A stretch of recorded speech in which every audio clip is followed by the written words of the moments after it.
have a lengthy section in your book, which is obviously it's about communism, but you start off by talking about the ideas that preceded communism, that influenced it, and in a way that I think will provoke thought, because you linger a little bit on some of the, I don't know if ideological is the right word because we're talking about a religion, the connections between Christianity and communism, Mm-hmm. the idea of sharing, the idea of a better world, the idea of accumulating riches in, I guess, what we would now call a capitalist class as being kind of morally suspect. Can you talk a little bit about that, about the broad links between the development of Christian thought and the eventual, I mean, we're talking about centuries, Right.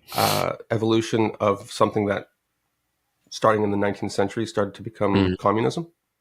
Well, sure. No, I mean, I do linger on it a bit because I think it's important. I mean, it maybe makes some people uncomfortable to think there's any connection between I Christianity wasn't and uncomfortable. yeah, I mean, some people might, if they view communism as kind of this atheistic new morality meant to supplant Christianity, and eventually you did get these regimes that were aggressively atheistic. I mean, they would actually go in and even try to disprove the existence of relics and that sort of thing.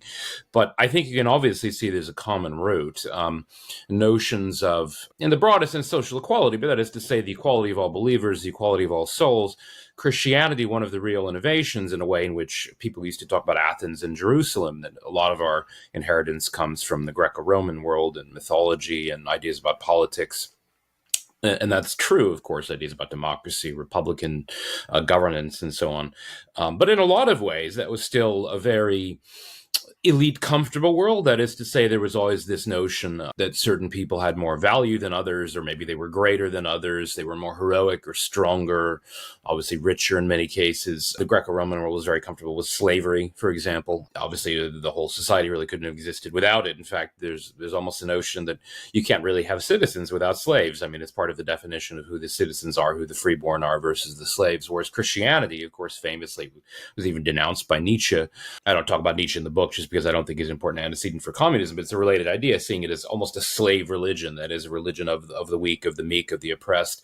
And then you get to this tradition, which I talk a little more about material renunciation, the idea that the true Christian must not seek worldly riches, or if they happen to attain them, they should renounce them, share them. The idea of dying in rags and poverty is this, the idea of charity and sharing out the wealth.